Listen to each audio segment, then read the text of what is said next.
আদম নবী সামান্য গন্ধম ফল খাবার কারণে 350 বছর চোখের পানি ফেলেছে, আল্লাহ তার ডাকে সাড়া দিয়েছে। নূহ নবী 950 বছর আল্লাহকে ডেকেছেন, আল্লাহ তার ডাকে সাড়া দিয়েছেন। ইব্রাহিম নবী আগুন কুণ্ডের ভেতর থেকে আল্লাহকে ডেকেছেন, আল্লাহ তার ডাকে সাড়া দিয়েছেন। নূহ নবী ইউনুস নবী মাছের পেটের ভিতর থেকে আল্লাহকে ডেকেছেন, আল্লাহ তার ডাকে সাড়া দিয়েছেন। আইয়ুব নবী 18 বছর রোগে থেকে আল্লাহকে ডেকেছেন, তার ডাকে সাড়া দিয়েছেন। জাকারিয়া নবী গাছের ফাঁকের ভেতর থেকে ডেকেছেন, আল্লাহ তার ডাকে সাড়া দিয়েছেন। ইউসুফ নবী কুয়ার ভেতর থেকে ডেকেছেন, আল্লাহ তার ডাকে সাড়া দিয়েছেন। মুসা নবী সামনে নদী পেছনে শত্রু, সামনে নদী পেছনে শত্রু, আল্লাহকে ডেকেছেন, আল্লাহ তার ডাকে সাড়া দিয়েছেন।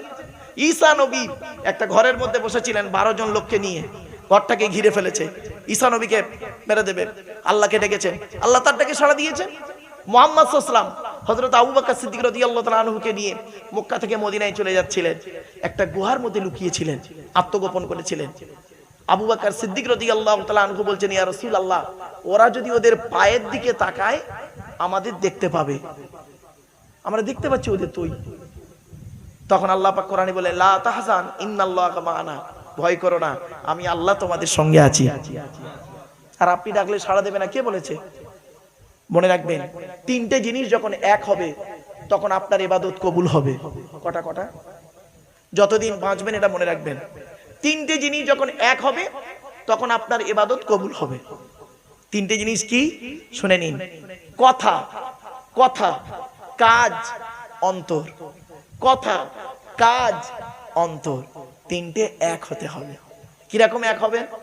দেখুন, নামাজ পড়ছেন, মসজিদে গিয়ে নামাজ পড়ছেন, নিয়ত বেঁধেছেন, কাজ করছেন, মুখে কেরাত পড়ছেন, আলহামদুলিল্লাহি রাব্বিল আলামিন আর রহমানির রহিম, কথা, কাজ। অন্তরটা পড়ে আছে বসিরহাটে, অন্তরটা দোকানে পড়ে আছে, বডিটা মসজিদে আছে। হলো না? কথা, কাজ, অন্তর, 3টে এক হবে। যখনই এক হবে, যে অবস্থায় এক হবে সেই অবস্থায় আল্লাহ কবুল করে নেবেন। জোরে বলুন। আজ বাড়িতে গিয়ে প্র্যাকটিক্যাল করবেন। চলুন আর বেশি এদিকে যাব না, আল্লাহ সম্পর্কে অনেক আলোচনা, কটা শুনবেন, শোনার লোকের অভাব। এজন্য আমার যত জলসা হয়, মানে সব থেকে আমার ভালো লাগে পশ্চিম বাংলার মধ্যে পূর্ব বর্ধমান জেলাটাকে। ওখানে টাইমে 8টায় উঠি, একদম 11টা 11:30টায় শেষ করে দিই। ওদের 3 ঘন্টা 3.5 ঘন্টা আলোচনা। আর ওরা টানটন অত ভালোবাসে না, ওরা টু দি পয়েন্টের উপরে কথাগুলো ভালোবাসে। এজন্য বাবা, জানি না আপনাদের কেমন লাগছে, আমি বুঝতেই পাচ্ছি না। যাই হোক, আলোচনাগুলো বাড়ি থেকে একটু মূল্যায়ন করবেন। চলুন এগিয়ে যাচ্ছি। এতক্ষণ আমি আল্লাহ সম্পর্কে আপনাদেরকে সংক্ষিপ্ত টু দি পয়েন্টের উপরে একটু ধারণা দিয়েছি। এবার আসছি নবী দিবসের জলসা, তাই তো নাকি বাবা? হ্যাঁ, নবী সম্পর্কে একটু শুনে নিন দয়া করে। আচ্ছা, আল্লাহর পরিচয় কটা বলেছিলাম? 4টে। নবীদের পরিচয় হলো 3টে। কটা কটা কটা? 3টে। নবী হতে গেলে তার 3টে পরিচয়। 1 নাম্বার, যিনি নবী হবেন তার চরিত্র উত্তম হতে হবে। 2 নাম্বার, যিনি নবী হবেন তার উপর আল্লাহর তরফ থেকে ওহী নাযিল হতে হবে। 3 নাম্বার, যিনি নবী হবেন তার দ্বারাই অলৌকিক ঘটনা ঘটতে হবে, যাকে বলে মুজিজা। 1টা হোক বা 50টা হোক।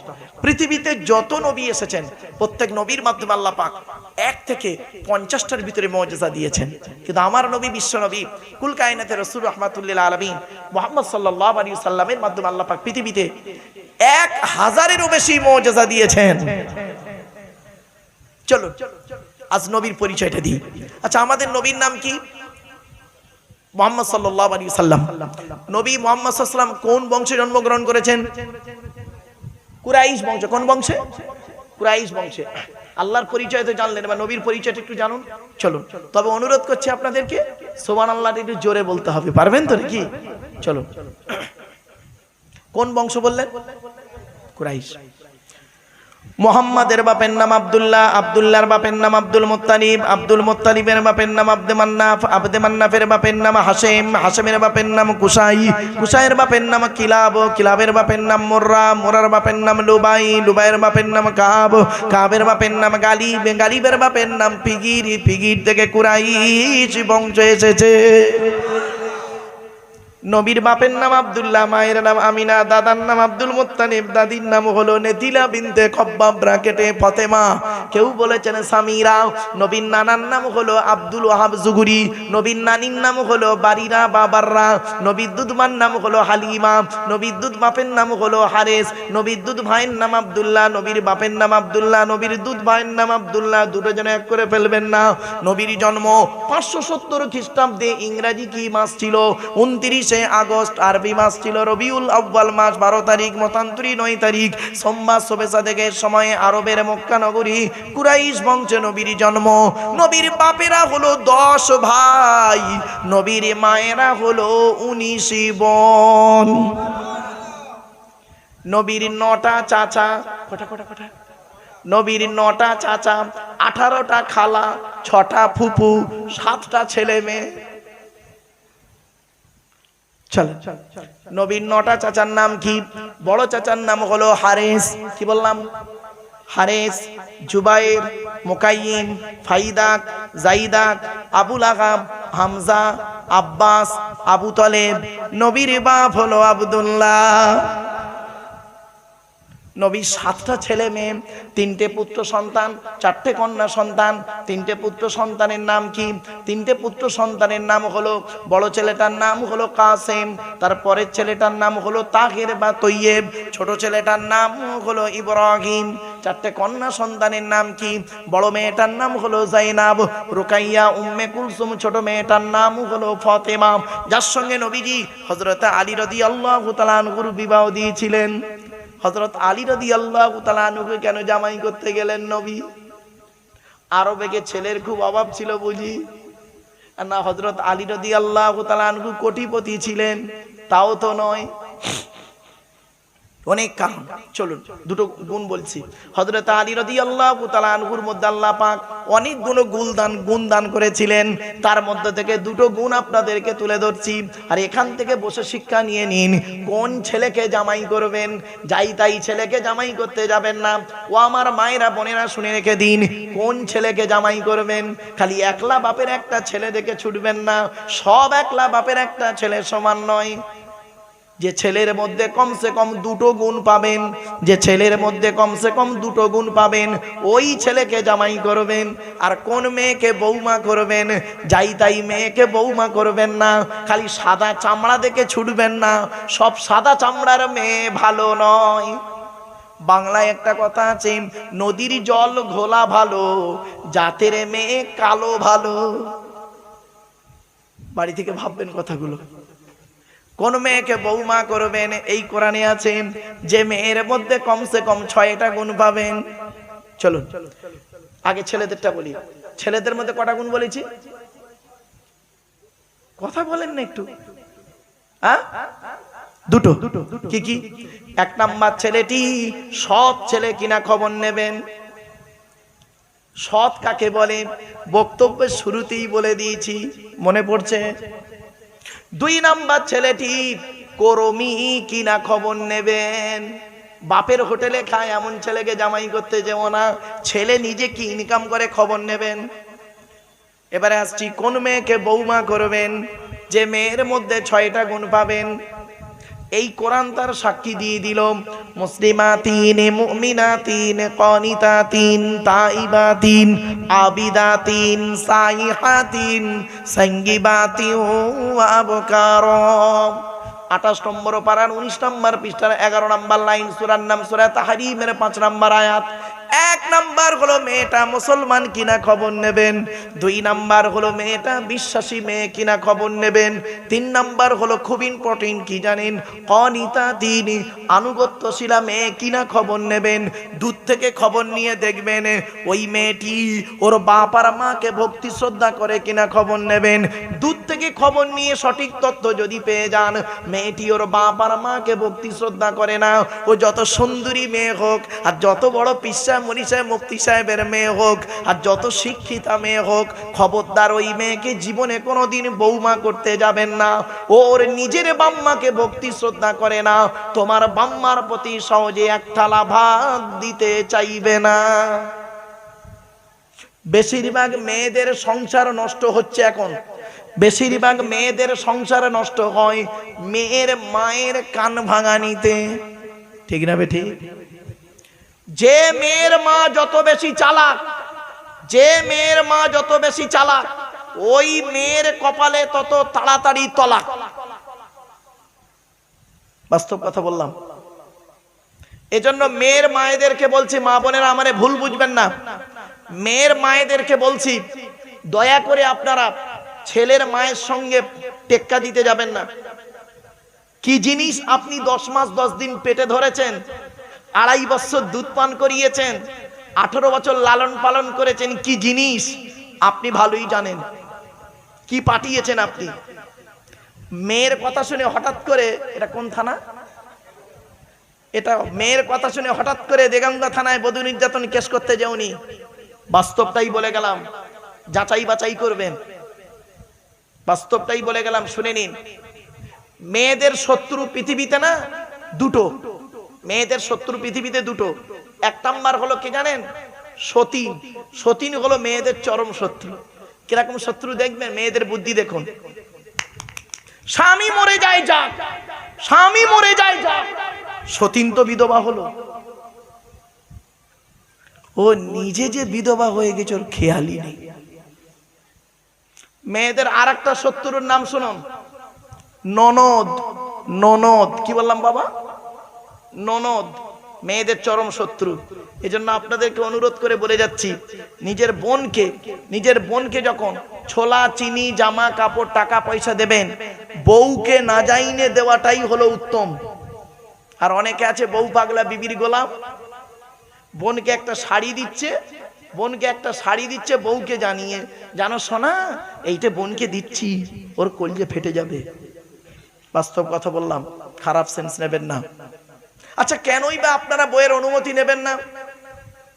আপনাদের তো বইয়ের অনুমতি নিতেই হবে। কেন নেবেন? রাগ করবেন না কেউ। কেন নেবেন শুনে নিন।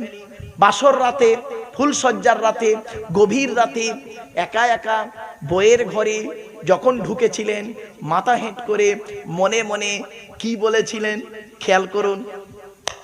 50,000 টাকা ইয়াম্মা গাড়ি 5 ভরি সোনার বিনিময়ে আজ থেকে তোমার বাপের কেনা চাকর গোলাম হইয়া গেলাম। তুমি যাহাই বলিবে তাহাই শুনিব, গন্ডগোল যদি করি মারিতে দ্বিধাবোধ করিবে না। তোমার বিরুদ্ধে যদি কোনোদিন কোনো গন্ডগোল করিয়ে থাকি, দেগঙ্গা থানায় বধূ নির্যাতন কেস দিয়া বাপ আর মাকে জেল খাটাইয়া লকাবে ঢুকাইয়া আমাকে পেটাই দেবে। ঠিক না ঠিক? বাবা কথাগুলো বাস্তব কথাই বললাম, একদম বাস্তব কথা বললাম। চলো না গিয়ে যাচ্ছে। এরপরে আসছি মা বোনেদেরকে বলছি, মায়েরা বোনেরা শুনে নিন। আল্লাহর নবী বলেছেন 3 ব্যক্তির দোয়া আল্লাহর দরবারে কবুল হয়, কোনো মিস যায় না। 1 নাম্বার হলো দাওয়াতুল মাজলুম, অত্যাচারকৃত মানুষের দোয়া।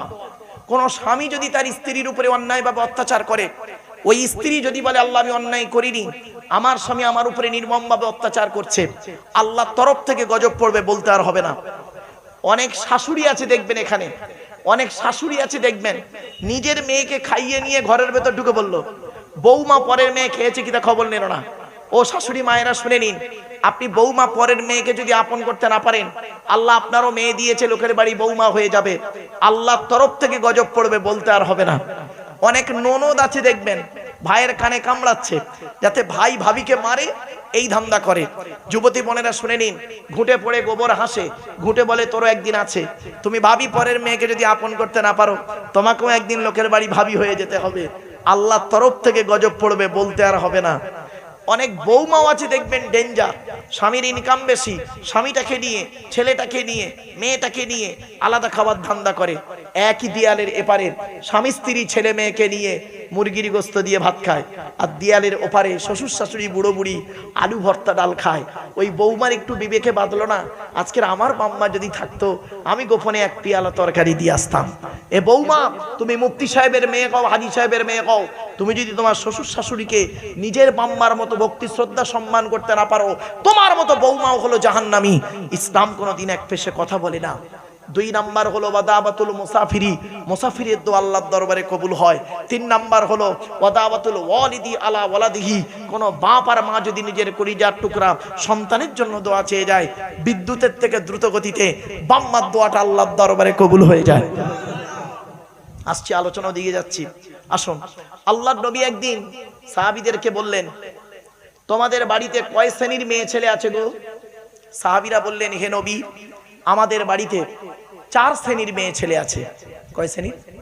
4 শ্রেণীর। মা বোনেরা ভালো করে শুনে নিন, মায়েরা বোনেরা, আমি আপনাদেরকে অনুরোধ করছি মা বোন, আমি বেঁচে থাকি আর মরে যাই, এই কথাগুলো একটু মনে রাখবেন।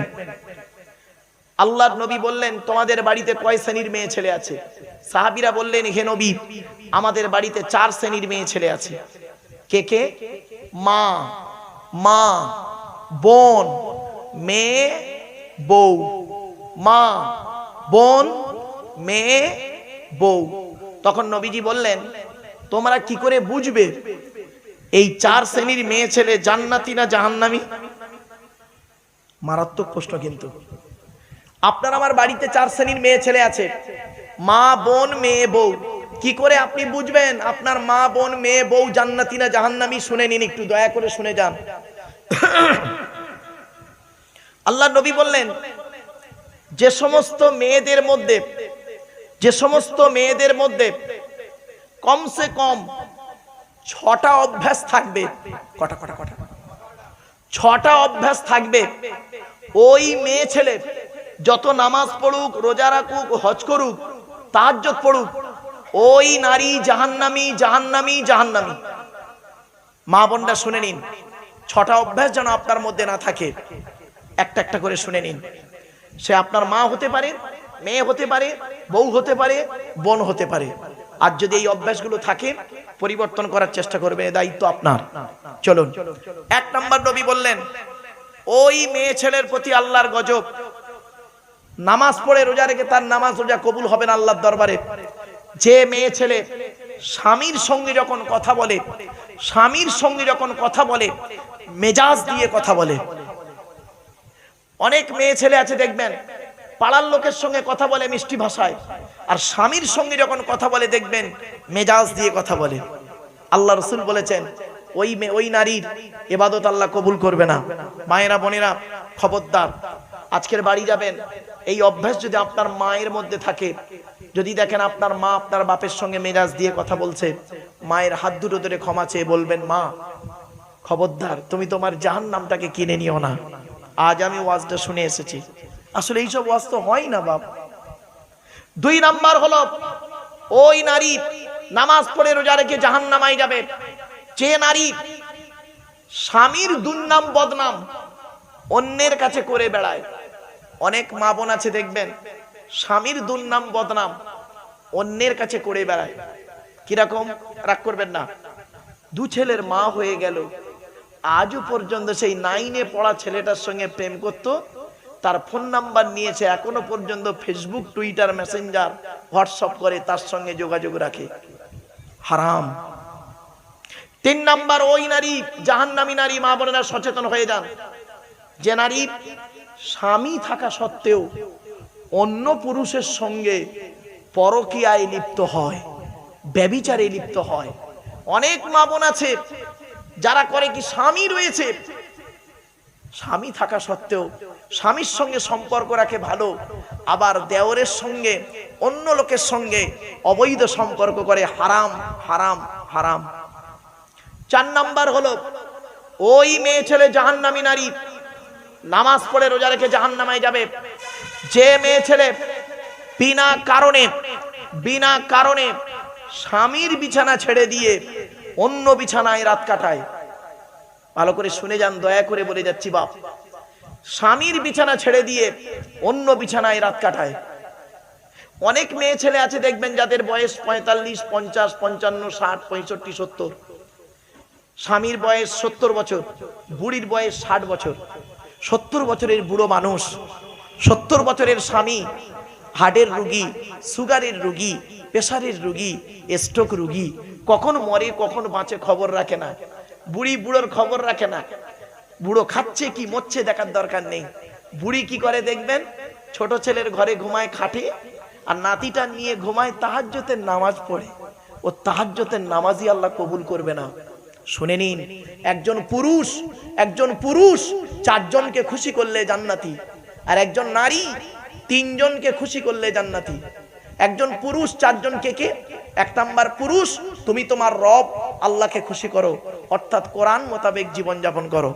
2 নাম্বার পুরুষ, তুমি তোমার নবীকে খুশি করো, নবীর হাদিস মোতাবেক জীবন যাপন করো। 3 নাম্বার পুরুষ, তুমি তোমার জন্মদাতা বাপকে খুশি করো, হকের উপরে তোমার বাপ যদি খুশি থাকে আল্লাহ খুশি হয়ে যাবে। 4 নাম্বার পুরুষ, তুমি তোমার পেটে ধরা মাকে খুশি করো।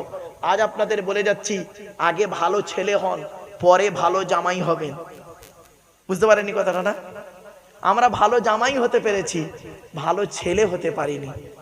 আমার শ্বশুর আমাকে বলে কি জানেন, আমার জামাই খুব ভালো। আমার শাশুড়ি বলে আমার জামাই খুব ভালো। আর আমার বুড়ো বাপটা আমাকে কি বলে জানেন, ওর জন্ম দিয়ে আমার বেকার হয়ে গেছে। পেটে ধরা মাটা কি বলে জানেন, ওরাম ছেলে পেটে ধরে পাপ করে ফেলেছি। কেন? যে মা ছোটবেলায় আমাকে, যে বাম্মা ছোটবেলায় আমাকে কোলে তুলে নিয়ে আদরের চুমা দিল, আব্বা আব্বা বলে চুমা দিল, কি এমন কাজ করলাম, কার দ্বারায় কি এমন কষ্ট দিলাম সেই বাম্মাকে, সেই বৃদ্ধ পিতামাতা আমাকে আর আব্বা মা আব্বা বলে ডাকে না। মনে রাখবেন, 70 বছরের বুড়ো বাপটা যদি 70 বছরের 75 বছরের বুড়ো বাপটা যদি 75 বছরের বুড়ো বাপটা যদি 50 বছরের ছেলেটাকে একবার আব্বা বলে ডাকে, জানবেন অন্তর থেকে খুশি হওয়া আল্লাহর আরশে আজিমের ডাক। বাড়ি থেকে ভাববেন, আগে ভালো ছেলে হন, পরে ভালো জামাই হবেন। আমরা ভালো জামাই হতে পেরেছি। বাপকে ভাত দেয় না, মাকে ভাত দেয় না, শাশুড়ির হজে নিয়ে যাচ্ছে উনি। মার ভাত দেয় না, শাশুড়ির হজে নিয়ে যাচ্ছে জামাই। ঈদের সময় শাশুড়ির দামি দামি জামা কাপড় শাড়ি কিনে দিয়েছে, আর শাশুড়িরা এত নির্লজ্জ, অভদ্র নির্লজ্জ ছোট লোক, একবারও জামাইকে বলল না, বাবা জামাই এই যে আমার জন্য এই শাড়িটা কিনেছো বাবা, কত দাম? একবারও জিজ্ঞেস করেনি। তোমার মার জন্য যে শাড়িটা কিনেছো তার দাম কত? এ খবর নেয়নি। জামাই দিয়েছে, অমনি লুবে নিয়েছে। লুবি তো, ছি, লজ্জা করা উচিত। নির্লজ্জ কথাকারে। শুনে নিন, আদর্শবান শাশুড়ি হলো সেই, আদর্শবান শ্বশুর হলো সেই, আদর্শবান শ্বশুর শাশুড়ি হলো সেই, যখন শাশুড়িকে একটা শাড়ি কিনে দেবেন, শাশুড়ি তখন জামাইকে বলবে, আব্বা তুমি আমার জন্য শাড়ি কিনেছো, আমি খুশি। তোমার মায়ের জন্য কিনেছো আব্বা? তোমার মায়ের শাড়িটা কত নিল? এক দামের 2টো শাড়ি নিতে পারতে, কেন আমারটা 4000 করলে আর তোমার মায়েরটা কেন 700 টাকার করলে? এই কথা যদি বলতে পারে, জানবেন ওটা আদর্শবান ঘরের মেয়ে। আর জানবেন এটা, এই কথা যদি না বলে, জানবেন ছোট লোক ঘরের মেয়ে। বাড়ি থেকে ভাববেন এগুলো। ছোট লোক গায়ে লেখা থাকে না, ব্যবহারে পাওয়া যায়। গাড়িতে লেখা থাকে না, আপনার ব্যবহার আপনার বলুন বলুন বলুন পরিচয়, এমনি বলা হয় না। চলুন এগিয়ে যাচ্ছি। এরপরে আসছি 5 নাম্বার। ওই মেয়ে ছেলে নামাজ পড়ে রোজা রেখে জাহান্নামায় যাবে, যে মেয়ে ছেলে স্বামীর পরিবারের সঙ্গে খারাপ আচরণ করে। আচ্ছা, স্বামীর পরিবার কারা বলুন? স্বামীর বাপ, স্বামীর মা, স্বামীর ভাই, স্বামীর বোন। অনেক মা বোন আছে দেখবেন, স্বামীকে খুব ভক্তি ভালোবাসে, স্বামীকে খুব ভালোবাসে, স্বামীর বাম্মার দেখতে পারে না। স্বামীকে খুব ভালোবাসে, স্বামীর বাম্মার দেখতে পারে না। ওর বাপ ভাই এলে দেখবেন, ওর বাপ ভাই এলে দেখবেন আদর আপ্যায়ন বেশি হবে। আর স্বামীর বাপ ভাই যদি আসে, তার প্রতি গুরুত্ব নেই। ও নারী হলো জাহান্নামী নারী। বাস্তব বলে গেলাম। 6 নাম্বার হলো ওই নারী জাহান্নামী নারী, যে নারী তার স্বামীকে বলে, তোমার সঙ্গে বিয়ে হয়ে আমার জীবনটা নষ্ট হয়ে গেছে, আমার মতো মেয়ে বলে তুমি বেঁচে গেলে, অন্য কেউ হলে বুঝতে পারতে। অনেক মেয়ে ছেলে আছে স্বামীকে খুব দোষ দেয় আর বলে, আমার বাপ ভালো মানুষ বলে তোমার সঙ্গে বিয়ে দিয়েছে, আমার বাপ কত ছেলেই ছিল আমাকে দেখাশোনা করতে, কত মাস্টার ডাক্তার ইঞ্জিনিয়ার প্রফেসর এই ছিল আমাকে বিয়ে করতে, আমার বাপ ভালো মানুষ বলে তোমার সঙ্গে বিয়ে দিয়ে আমার জীবন নষ্ট করে দিয়েছে। সেখানে দেবে কি, সেখানে বিয়ে দেবে কি করে?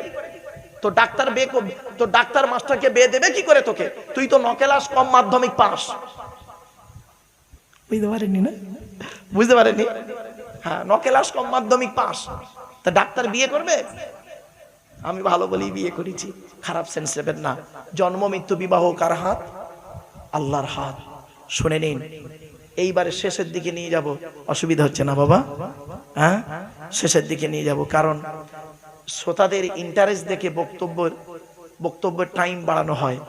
আমি এই জন্য আমি যেখানেই জলসা নিই সেখানে আমি শ্রোতাদেরকে একটু, কমিটিদেরকে একটু বলিয়ে দিই, যাই হোক বাবা আপনাদের টাইম কটা পর্যন্ত আছে জানি না, একটু 12টা পার হয়ে গেছে, আর কয়েক মিনিটের মধ্যে 3 ঘন্টা বকা হয়ে যাবে। যাক, এইটা শুনে নিন, লাস্ট পয়েন্ট। কিয়ামতের মাঠে, মা বোনেরা শুনে নিন, বাবাজি যুবক ভাইরা শুনে নিন, শেষ কথা। কিয়ামতের মাঠে 2 দিকের প্রশ্ন হবে। কদিকের? দুই দিকের প্রশ্ন। আজ বাড়ি যাবেন, বাড়িতে গিয়ে বালিশে মাথা রেখে এই উত্তরগুলো খুঁজে বের করবেন।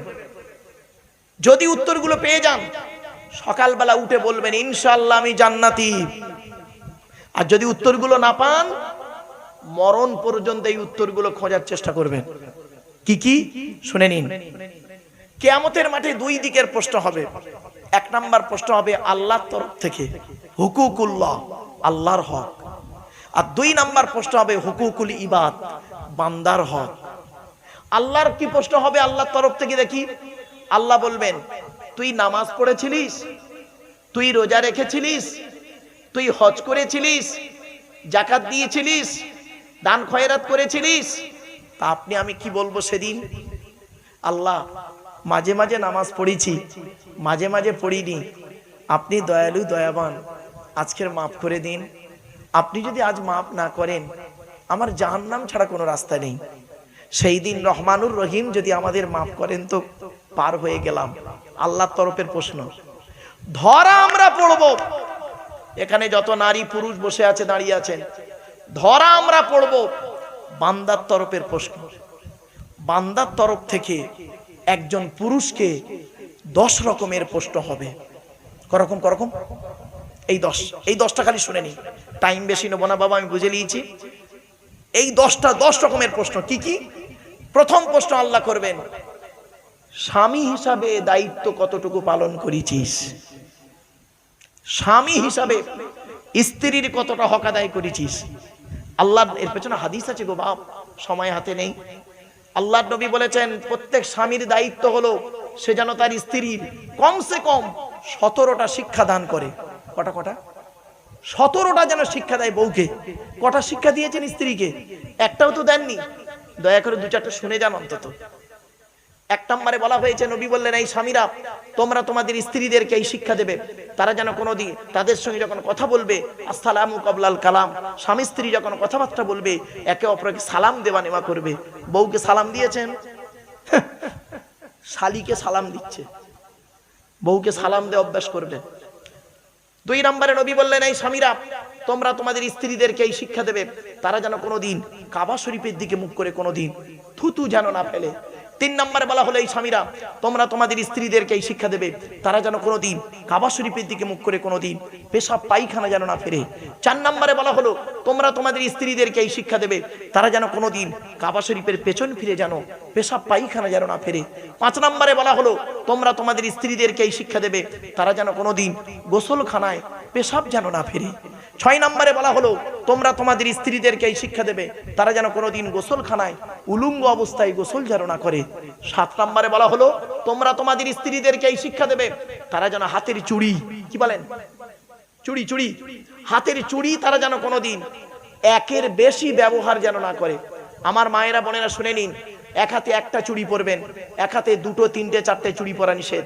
আল্লাহর নবী বলেছেন, আমি বলিনি, হাদিস নতুন নয় বাবা, তুমি জানো না বলে তোমার কাছে নতুন। হাদিস নবী 1500 বছর আগেই বলেছেন, ঠিক না? ঠিক। আল্লাহর নবী বললেন তোমার স্ত্রী ওই 1-এর বেশি চুড়ি যদি তোমার স্ত্রী পরে, আর 1-এর বেশি চুড়ির ঝুনঝুনি আওয়াজটা পরপুরুষের জন্য হলো হারাম, হারাম, হারাম। মা বোনেরা 1 হাতে 1টা চুড়ি পরবেন, 1-এর বেশি চুড়ি পরবেন না। এরপরে নবীজি বললেন এই স্বামীরা তোমরা তোমাদের স্ত্রীদেরকে এই শিক্ষা দেবে, তারা যেন কোনোদিন মাথার বালিশ, কি বলেন, মাথার বালিশ তারা যেন কোনোদিন 1-এর বেশি ব্যবহার না করে। মানে স্ত্রী একটা বালিশ, স্বামী একটা বালিশ, আলাদা আলাদা বালিশে কোনোদিন ঘুমাবেন না। আল্লাহর নবী বলেছেন স্বামী স্ত্রী যখন ঘুমাবে একটি মাত্র লম্বা বালিশে দুজনে মাথা রেখে ঘুমাবে। স্বামী স্ত্রী এক বালিশে মাথা রেখে ঘুমালে আল্লাহর রহমত, মহব্বত, ভালোবাসা আল্লাহ বাড়িয়ে দেবে। কোথায় আছেন আপনি? আপনি আপনার মেয়েকে বিয়ে দিয়েছেন, আর নবীজি তার মেয়েকে বিয়ে দিয়েছেন। চলুন দেখি আপনি আপনার মেয়েকে যখন বিবাহ দিয়েছেন কি কি দিয়েছেন আর কি বলে শ্বশুর বাড়ি পাঠিয়েছেন, আর নবীজি তার মেয়ে ফতেমাকে বিয়ে দিয়েছেন কি কি বলেছিলেন আর কি কি দিয়েছিলেন, একটু শুনে নিন দয়া করে। নবীজি আপনি আপনার মেয়েকে যখন বিয়ে দিয়েছেন কি দিয়েছেন? খাট, গদি, ড্রেসিং টেবিল, আলমারি, খাটের সঙ্গে দুটো ছোট ছোট মাথার বালিশ আর বিশাল বড় একটা ঠ্যাং বালিশ, এই দিয়েছেন। আর কি বলেছেন মেয়েটাকে? মেয়েটা যখন বরের গাড়িতে উঠছিল সন্ধ্যেবেলা মেয়েটা যখন বরের গাড়িতে উঠছে, মেয়েটা তখন করলো কি? মায়ের গলা জড়িয়ে কেঁদেছে, ভাইয়ের গলা জড়িয়ে, বোনের গলা জড়িয়ে কেঁদেছে, অবশেষে বাপের গলা জড়িয়ে কাঁদছে। বাপ কি বলে সান্ত্বনা দিয়েছে শুনবেন? কাঁদিসনি মা, কাঁদিসনি, আমরা কাল সকাল সকাল যাচ্ছি। তুই সকালবেলা কি করবি? তুই তো গিলে চলে আসবি। আর নবীজি কি বললেন? নবীজি কি বলেছেন শুনে নিন। নবীজির বেটি ফতেমা, মা ফতেমা যেদিন স্বামীর বাড়ি যাচ্ছেন, হযরত আলীর বাড়ি যাচ্ছেন, মা বলে না শুনে নিন, নবীজির বেটি ফতেমা যেদিন স্বামীর বাড়ি যাচ্ছেন, আলীর বাড়ি যাচ্ছেন, হযরত আলী রাদিয়াল্লাহু তাআলা আনহুর বাড়ি যাচ্ছেন, সেদিন মা ফতেমা নবীকে বলছেন, আব্বা জান আজ মা বেঁচে নেই, খাদিজা তো মরে গেছে, মা বেঁচে নেই, আপনিই বাপ আপনিই মা, আমি আজকে স্বামীর বাড়ি যাচ্ছি আব্বা। তখন নবীজি কি দিয়েছিল জানেন? শুনে নিন।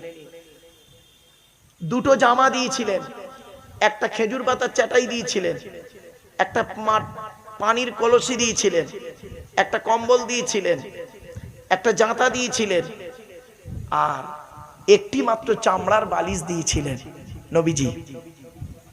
আর কি বলেছিলেন? আপনি কি বলে পাঠিয়েছেন মেয়েকে?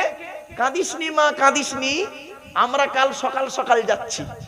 আর নবীজি কি বলেছেন শুনলে চমকে যাবেন আজকে, শুনে নিন। নবীজি ফতেমাকে বলেছিলেন, ফতেমা, ফতেমা, আলীকে দ্বিতীয়বার ডাকতে যেন না হয়। সুবহানাল্লাহ বলা গেল না? তার মানে এক ডাকে সাড়া দেবে, এক ডাকে সাড়া দেবে। আলীকে দ্বিতীয়বার ডাকতে যেন না হয়, মানে এক ডাকে সাড়া দেবে। তো মা ফতেমা যতদিন বেঁচে ছিলেন হযরত আলীর রাদিয়াল্লাহু তাআলা আনহুর এক ডাকে সাড়া দিতেন। একদিনের একটা ছোট্ট ঘটনা, 1 মিনিটও লাগবে না, শোনেন। আল্লাহর নবীর দরবার থেকে হযরত আলী বাড়ি গেছেন, রাত হয়ে গেছে, অনেক রাত হয়ে গেছে।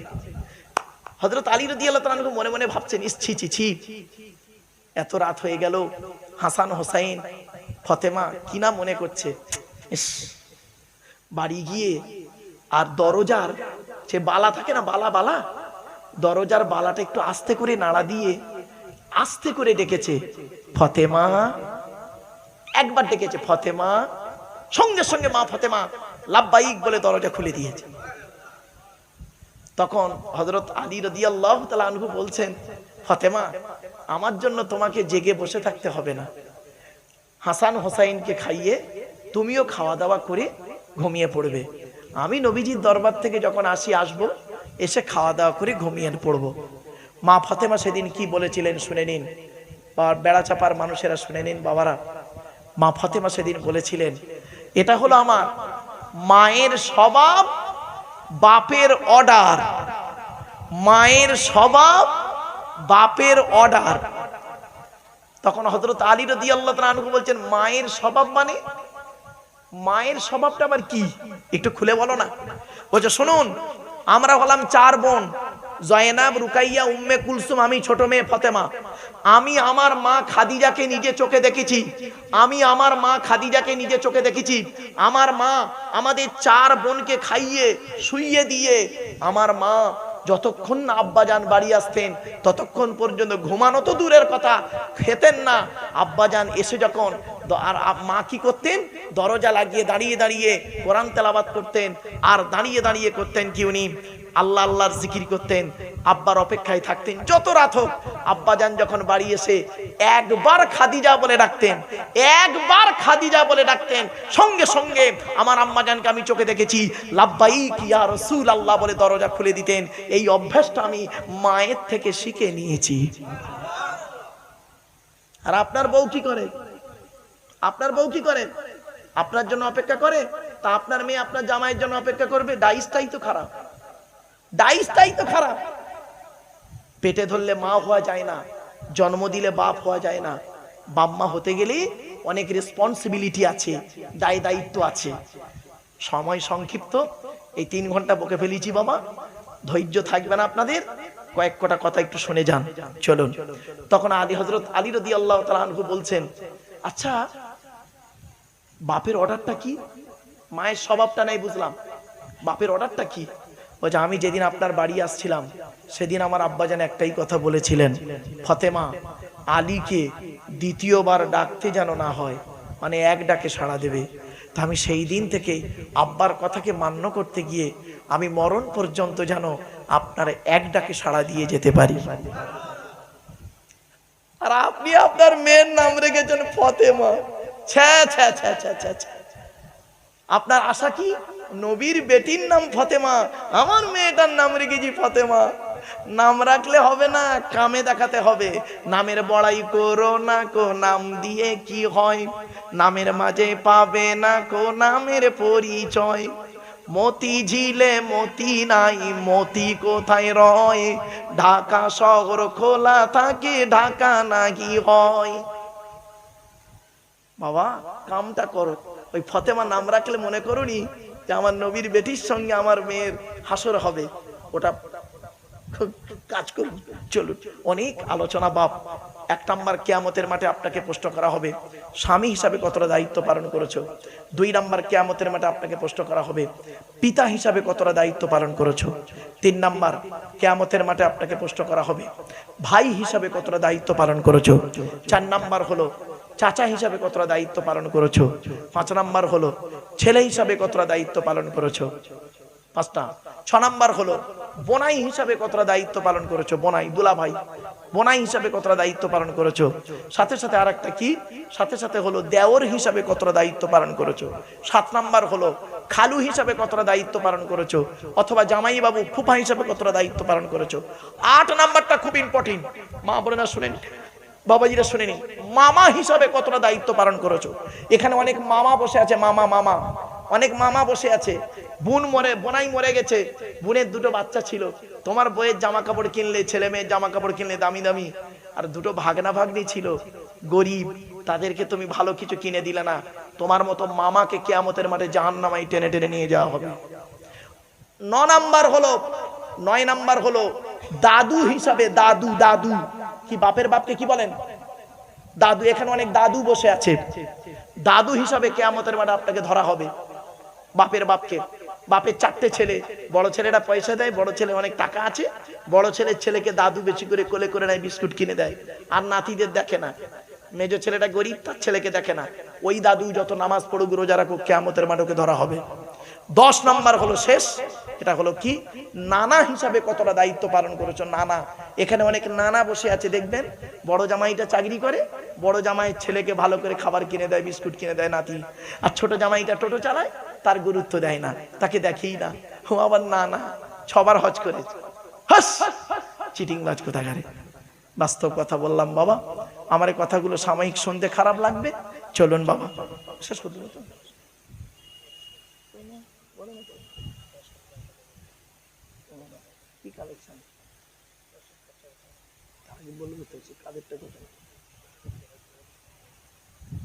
আমার বাপ অসুবিধা হচ্ছে আপনাদের, আমি জানি 3 ঘন্টা শুনেছেন। আসলে না, একটা বক্তার ওয়াজ 3 ঘন্টা, আমি আমার জীবনে বহু টাইম ধরে ওয়াজ করি। আর যেখানেই যাই আমি বলে দিই যে বাবা, আমি বলেছিলাম না বক্তব্য শুরুতেই যে বাবা আপনাদের হাতে 2.5-3 ঘন্টা সময় হবে। এখন তো বক্তারা 1-1.5 ঘন্টা বকার পরই ছেড়ে দিয়ে পালায়, 2 ঘন্টা হয়ে গেলেই কাটায়। আমি বাপ জীবনে এটা করিনি, 2টো কাজ করিনি, আল্লাহ করায়নি, মরণ পর্যন্ত না করায়। 1 নাম্বার, আমি জীবনে কোনোদিন, এই 31 বছর জলসা জীবনে কোনোদিন বাবা বেওজুতে ওয়াজ করিনি, এটা আমার মায়ের আদেশ ছিল। আমি জীবনে কোনোদিন বেওজুতে ওয়াজ করিনি আজও পর্যন্ত। আর 2 নাম্বার, আমি টাইম ধরে ওয়াজ করিনি। কেন জানেন? আমার মায়ের আদেশ।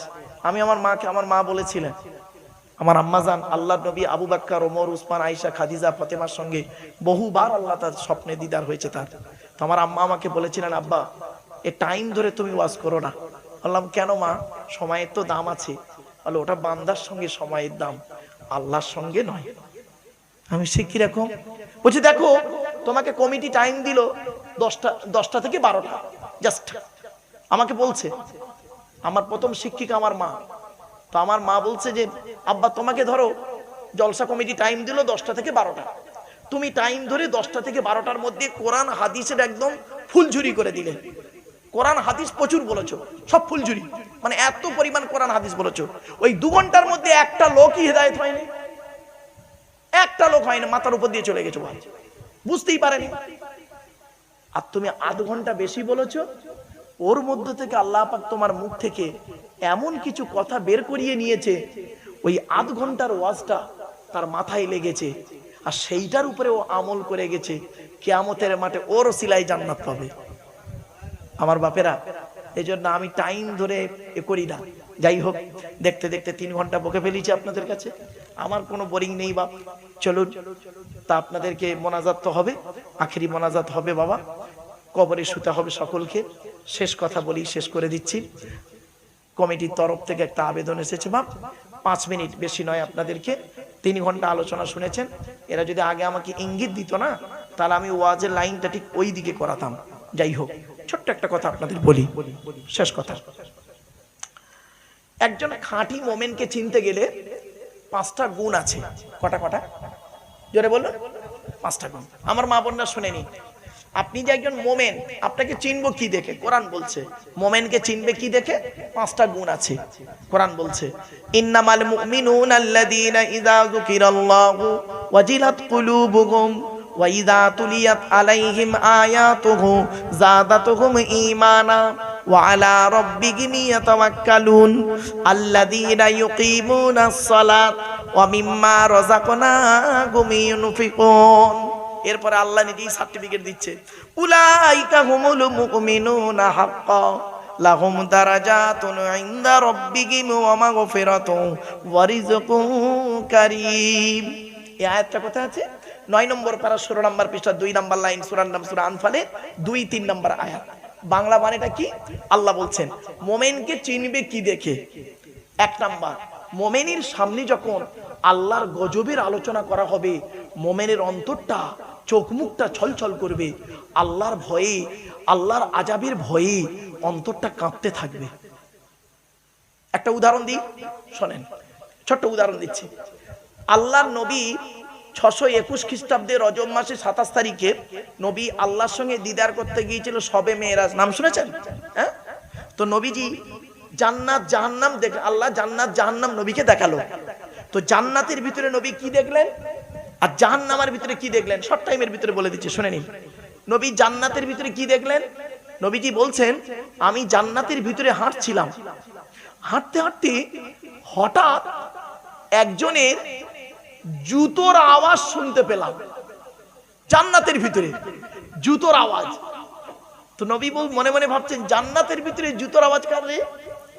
নবী বলছেন, সামিতু খসখসাতান আমামি ফিল জান্নাতি ফাইজান বেলালুন, বেলালের জুতোর আওয়াজ। বেলালের জুতোর আওয়াজ। আল্লাহর নবী পরে বেলালকে পৃথিবীতে জিজ্ঞাসা করলেন, বেলাল পৃথিবীতে কি এমন কাজ করেছো বলো তো, তোমার জুতোর আওয়াজ আল্লাহ আমার জান্নাতে শোনালো?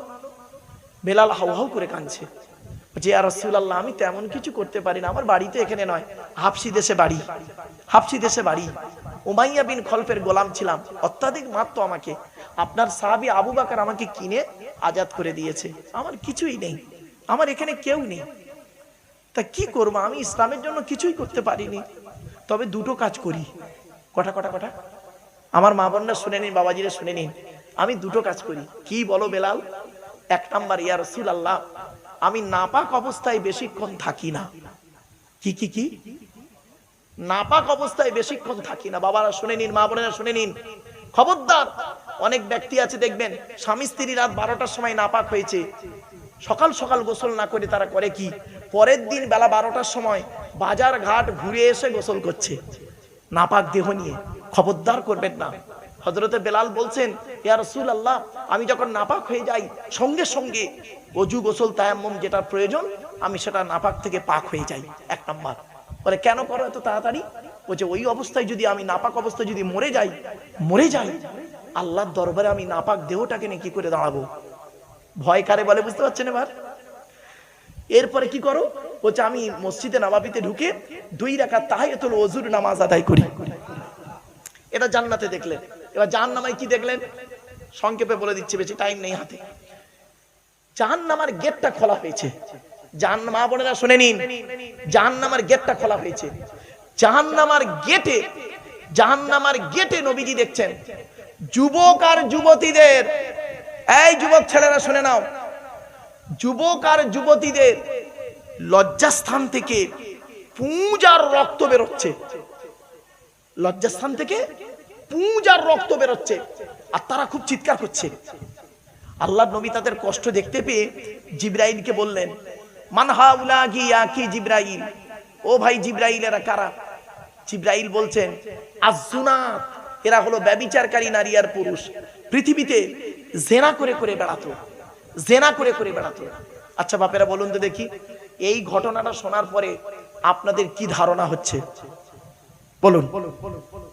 আপনি যদি সত্যিকারের মোমেন হন, এই ঘটনাটা শোনার পরেই আপনার বুকের মধ্যে একটা ধাক্কা লাগবে। কিরকম ধাক্কা লাগবে শুনবেন? কিরকম ধাক্কা? ইস, আমার বয়সটা এখন 60 বছর, দাড়িটা পেকে গেছে, 6 বার হজ করেছি, কিন্তু আমার বয়স যখন 20 বছর ছিল এই গ্রামের কটা মেয়ের যে নষ্ট করেছি তা ঠিক নেই। আমি যে মেয়েটার সঙ্গে জেনা করেছিলাম তার বিয়ে হয়ে গেছে বসিরহাটে, আর আমি বিয়ে করেছি মালঞ্চয়। আমি আমার বউকে বলিনি আমি একটা মেয়ের সঙ্গে জেনা করেছি, আর সেই মেয়েটা তার স্বামীকে বলেনি সে আমার সঙ্গে জেনা করেছে। ওগো আল্লাহ, তোমার পাপের ডায়েরিতে জেনাকারীর জায়গায় মেয়েটারও নাম লেখা আছে, আমারও নাম লেখা আছে। আল্লাহ, আমার অবস্থা কি হবে? বুকের মধ্যে তোলপাড় শুরু হবে। যদি মনের মধ্যে একটা তোলপাড় শুরু হয় তাহলে জানবেন আপনার অন্তরে ঈমানটা আছে। আর যদি কিছু মনেই না হয় যে আব্দুল্লাহ ইবনে মারুফকে দাওয়াত করেছি, ওয়াজ করবে, পয়সা নেবে, বাড়ি যাবো, আমরা ওয়াজ হয়ে গেলে খিচুড়ি খেয়ে বাড়ি চলে যাব, তাহলে জানবেন আপনার অন্তরে ঈমানটাই নেই। এই অনুভূতি যদি না থাকে, ঈমানটাই নেই, আপনি ফর্স একজন গালে দাড়ি মুসলমান হয়ে বসে আছেন। আমার বাপেরা, এজন্য অনুরোধ করে বলে যাচ্ছি, মোমেনকে চিনবেন কি দেখে? 1 নাম্বার, মোমেনের সামনে যদি আল্লাহর গজবের আলোচনা করা হয় মোমেনের অন্তরটা আল্লাহর ভয়ে কাঁপতে থাকবে। 2 নাম্বার হলো মোমেনের সামনে কোরআন তেলাওয়াত করা হলে মোমেনের ভালোবাসাটা, ঈমানটা আল্লাহর প্রতি বেড়ে যাবে।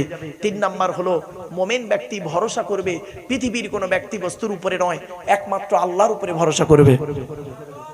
ছোট্ট একটা উদাহরণ দিলেই বুঝতে পারবেন। একটাই রাস্তা, কটা রাস্তা? একটাই রাস্তা, 2টো দল গেল, প্রথম দলটা পার হয়ে গেল, দ্বিতীয় দলটা ডুবে মরে গেল। রাস্তাটার নাম ছিল নদীর মাঝখান, আর দল দুটোর নাম হলো মুসা নবীর দল, ফেরাউনের দল।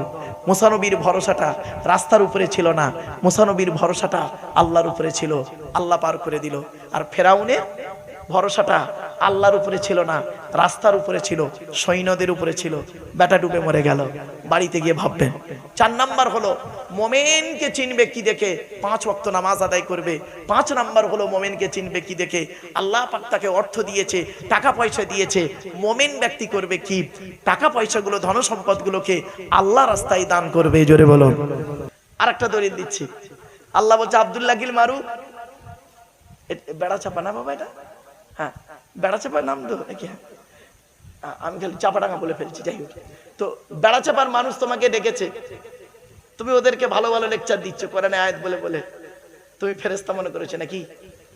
কোরআন বলছে দেখো, আতামুরুনান নাসা বিল বিররি ওয়া তানসাউনা আনফুসাকুম ওয়া আনতুম তাতলুনাল কিতাব আফালা তাকিলুন।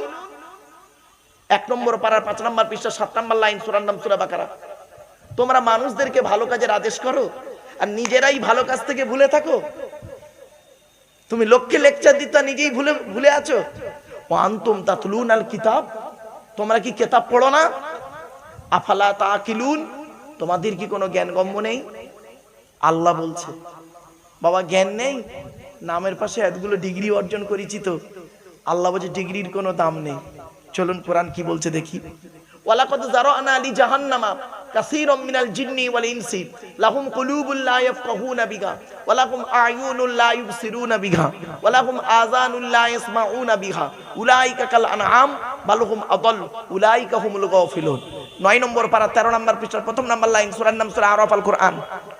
আল্লাহ বলছেন আমি জিন আর ইনসানের জন্য জাহান্নাম তৈরি করেছি। কাদের জন্য জাহান্নাম জানেন? যাদের বোঝার জন্য হৃদয় দিয়েছি, তারা বুঝেও না বোঝার ভান করে চলে। ওয়ালাকুম আয়ুনুল লা ইবসিরুনা বিহা, ন্যায় অন্যায়টা দেখে, দেখেও না দেখার ভান করে চলে। শোনার জন্য কান দান করলাম, শুনেও না শোনার ভান করে চলে। ওরা মানুষ নয়, উলাইকা কাল আনআম, ওরা হলো চতুষ্পদ জন্তুর ন্যায়। বাল হুম আদাল, বরং তার থেকেও নিকৃষ্ট। আমার বাপেরা চলুন এগিয়ে যাই। তো হাক্কানি আলেমের 1 নাম্বার হলো ওয়াজ জলসা যখন দেবেন 3টে জিনিসকে ঠিক রাখবেন। এক নাম্বার হলো কি? বক্তা। বক্তার 2টো জিনিস দেখবেন বাবা, বক্তাটি সত্যিকারের আলেম কিনা, আর 2 নাম্বার দেখবেন বক্তাটির আমল আছে কিনা। চলো এবার আসছি কমিটি। বাবা জলসা কমিটি আমাকে রেগে যাবেন না বাপ, আমি যেখানেই যাই কথাটা বলি। আমি এই কথা যদি না বলি, কিয়ামতের মাঠে আল্লাহ আমার জবানটাকে টেনে ছিঁড়ে নেবে। বাস্তব, আমাকে কবরে শুতে হবে, আপনাদেরকেও কিয়ামতের মাঠে উঠতে হবে, ওই মাঠে দেখা হবে। চলুন, জলসা কমিটি হতে গেলে বাপ, জলসা কমিটি আলাদা, মসজিদ কমিটি আলাদা। জলসা কমিটি হতে গেলে কমসে কম বাবা, অনুরোধ করছি আপনাদের, অর্ডার করছি না, অনুরোধ করছি, কমসে কম 3টে জিনিস ঠিক রাখবেন। কটা? 3টে। কি? 1 নাম্বার, সৎ হতে হবে। কি বললাম? জোরে বলুন। সৎ হতে হবে। আচ্ছা, সৎ কোন লোকটাকে বলে বলুন তো দেখি? আমাদের ধারণা সৎ হলো ওই লোকটা যার গালে দাড়ি, মাথায় টুপি, 5 ওয়াক্ত নামাজ পড়ে, মাঝে মাঝে হজ করে আসে, হজ করে এসছে, ওমরা করে এসছে, ওই লোকটা সৎ না। নবীজি বলছেন সৎকে, বুখারীর হাদিস, আমার কথা নয়। নবীজি একদিন সাহাবীদেরকে বলছেন, তোমরা আমাকে 2টো জিনিসের গ্যারান্টি দেবে। নবীজি বলছেন সাহাবীদের, তোমরা আমাকে 2টো জিনিসের গ্যারান্টি দেবে। পেছন থেকে একজন সাহাবী বললেন, হে নবী, আমরা যদি আপনাকে 2টো জিনিসের গ্যারান্টি দিই, বিনিময়ে আপনি আমাদের কিছুর গ্যারান্টি দেবেন? নবীজি বললেন, হ্যাঁ। তোমরা যদি আমাকে 2টো জিনিসের গ্যারান্টি দাও, আমি মুহাম্মদ সাল্লাল্লাহু আলাইহি ওয়াসাল্লাম তোমাদের জান্নাতের গ্যারান্টি দিয়ে দেব। সাহাবীরা বললেন, বলুন কি গ্যারান্টি চান বলুন। অনেক তো জীবনে দিয়েছি, বলুন 2টো জিনিস কি? শুনলে চমকে যাবে। নবীজি বললেন, 1 নাম্বার হলো 2 ঠোঁটের মাঝখানে এই জিভের গ্যারান্টি দাও। 2 ঠোঁটের মাঝখানে এই জিভের গ্যারান্টি দাও। হারাম খাবার খাওয়া থেকে জিভটাকে ঠিক করো, বাজে ভাষা বলা থেকে জিভটাকে ঠিক করো, পরনিন্দা পরচর্চা করা থেকে জিভটাকে ঠিক করো। 1 নাম্বার, 2 ঠোঁটের মাঝখানে জিভের গ্যারান্টি দাও। আর 2 নাম্বার, 2 রানের বীজখানে লজ্জাস্থানের গ্যারান্টি দাও। 2 ঠোঁটের মাঝখানে, 2 রানের বীজখানে, এই 2টো জিনিসের গ্যারান্টি তোমরা আমাকে দাও, আমি মুহাম্মদ সাল্লাল্লাহু আলাইহি ওয়াসাল্লাম তোমাদের জান্নাতের গ্যারান্টি দিয়ে দেবো। যান বাড়ি চলে যান। এবার গিয়ে দেখবেন, হয় ভদ্রলোকের নিচে খারাপ, নয় ভদ্রলোকের উপর খারাপ। ঠিক না বে ঠিক? যার 2টোই খারাপ ও জাহান্নামী, 2টোই যার খারাপ। আর যার 2টো ভালো, একজন টোটোলা হলো জান্নাতি। জোরে বলো। এই জন্যই নবী বলেছিলেন, the messenger of Allah, peace be upon him, said, the best among you those with good manner। নবী বলেন, তোমাদের মধ্যে উত্তম ব্যক্তি ওই লোকটা যার ক্যারেক্টার, চরিত্র ভালো, ওই লোকটাই হলো উত্তম ব্যক্তি। একজন উকিল, ব্যারিস্টার, মাস্টার, ডাক্তার, মোল্লা, মরি সাহেব, পীর সাহেব, দরবেশ সাহেব, আমির সাহেব, মুফতি সাহেবের যদি চরিত্র খারাপ হয়, আর একজন টোটোওয়ালার চরিত্র যদি ভালো হয়, ওই টোটোওয়ালাটাই হলো আল্লাহর কাছে প্রিয় ব্যক্তি। Many loss is something loss, health loss is nothing loss, but character loss is everything loss। মানুষের যদি টাকা চলে যায়, ইনকাম করলে টাকাটা আবার ফিরে আসবে। মানুষের যদি শরীর চলে যায়, ভালো মন্দ খেলে শরীরটাও ফিরে আসবে। কিন্তু বন্ধু, মানুষের যদি চরিত্র চলে যায়, চরিত্র কিন্তু আর ফিরে আসবে না। তাই নবী বলেছিলেন, দুই ঠোঁটের মাঝখানে, দুই রানের বীজখানে। বাড়ি থেকে ভাববেন। চলো, 2 নাম্বার হলো বাবা, জলসা কমিটি হতে গেলে হালাল খাবার খেতে হবে। হালাল খাবার খান। আচ্ছা, শুধু কি জলসা কমিটি হালাল খাবে আর বাকি সব হারাম খাবে? না, কোরআনে আল্লাহ 3 শ্রেণীর লোককে হালাল খেতে বলেছে। কয় শ্রেণীর লোক? কয় শ্রেণীর? 3 শ্রেণীর লোককে আল্লাহ পাক হালাল খেতে বলেছে। দেখুন তো এই 3 শ্রেণীর বাইরে কেউ আছে কিনা? 3 শ্রেণীর বাইরে কে কে আছে বলুন তো দেখি। 1 নাম্বার, নবীদেরকে আল্লাহ পাক হালাল খেতে বলেছেন। সর্বপ্রথম নবী রসুলদেরকে আল্লাহ বলেছেন হালাল খাও। আয়াতটা কই? আয়াত দিয়ে দিচ্ছি। 18 নম্বর পারার 4 নাম্বার পৃষ্ঠা 9 নাম্বার লাইন, সূরার নাম সূরা মুমিনুন। আল্লাহ বলছেন, ইয়া আইয়ুহার রাসূল কুলু মিনাত তাইয়্যিবাতি ওয়া'মালু সলিহা। হে রাসূলগণ, একটা রাসূল নয়, হে রাসূলগণ আপনারা হালাল খাবার খান। আল্লাহ বলছেন, হে রাসূলগণ আপনারা হালাল খাবার খান। ওয়া'মালু সলিহা, পৃথিবীতে যতদিন বাঁচবেন ভালো ভালো কাজগুলো করে যাবেন। তাহলে হালাল খেতে প্রথম বললো কাদের? কথা বলুন না একটু, নবী রাসূলদের। এবার আসছি, আপনারা এখানে যারা বসে আছেন মাথায় টুপি দিয়ে মুসলমান হয়ে ইমানের কালেমা পড়েছে, আমরা মুসলমান মোমেন, তাই তো নাকি বাবা? চলুন, এবার মোমেনদেরকে আল্লাহ বলছেন আলাদা করে, মোমেনদের বলছে হালাল খেতে। কোথায় আছে? 2 নম্বর পারার 4 নাম্বার পৃষ্ঠা 14 নাম্বার লাইন, সূরার নাম সূরা বাকারাল কোরআন। ইয়া আইয়ুহাল্লাযীনা আমানু, হে ঈমানদার বান্দাগণ, কুলু মিন তাইয়্যিবাতি মা রাযাকনাকুম, আমার দেওয়া হালাল রিজিকগুলো তোমরা ভক্ষণ করো, হারাম খাবার খাবে না। তাহলে 2 নাম্বার কাদের হালাল খেতে বললো? মোমেনদের। আপনি বাড়ি থেকে ভাববেন আপনার খাবারটা হালাল আছে কিনা দেখবেন। 2 নাম্বার। এবার 3 নাম্বার কাদের বললো? আদম সন্তানদের বললো। হিন্দু, মুসলিম, জৈন, ব্রাহ্মণ, খ্রিস্টান, কুলি, সাঁওতাল, বাগদি, দুলে সকলের খেয়ে আদম মানে মানব জাতিকে বলছে হালাল খেতে। আয়াতটা কোথায় আছে? 2 নম্বর পারার 4 নাম্বার পৃষ্ঠার 8 নাম্বার লাইন, সূরার নাম সূরা বাকারা। আল্লাহ বলছেন, ইয়া আইয়ুহান নাস, হে মানব জাতি, ইয়া আইয়ুহান নাস, হে মানব জাতি, কুলু মিম্মা ফিল আরদি হালালান তাইয়্যিবা, তোমরা আমার দেওয়া হালাল রিজিকগুলো সবাই ভক্ষণ করো। জোরে বলো। আচ্ছা বলুন, এই 3 জনের বাইরে কেউ আছেন? আদম সন্তান সকলেই হালাল খেতে হবে, মোমেন হালাল খেতে হবে। নবীদেরকেও বলে দিলেন। এজন্য আপনাদের বলে যাচ্ছি, হারামের বিরানি ভাতের থেকে, হারামের বিরানি ভাতের থেকে হালালের ডাল ভাতটা ভালো। ঠিক না? ঠিক কথাগুলো একটু মাথায় রাখুন। অসুবিধা হচ্ছে বাবা? আমার ওয়াজ বুঝতে পারছেন আপনারা? হ্যাঁ, আসলে কি জানেন, অনেক সময় টান টন দিচ্ছে না বলে অসুবিধা হচ্ছে বাবা। হ্যাঁ, আসল। চলো, এবার আসছি 3 নাম্বার। বাবা, জলসা কমিটি হতে গেলে 5 ওয়াক্ত নামাজি হতে হবে। আমি অনুরোধ করছি আপনাদেরকে, আপনারা জলসা দেন খুব ভালো জিনিস, কিন্তু নামাজটা পড়ুন। নামাজ কারোর জন্য মাপ নাই, বিশেষ ব্যক্তি বিশেষ কারণ ছাড়া। এই কোরআনে আছে 82 জায়গায় বিভিন্ন অ্যাঙ্গেলে, 82 জায়গায় বিভিন্ন অ্যাঙ্গেলে নামাজের কথা আছে।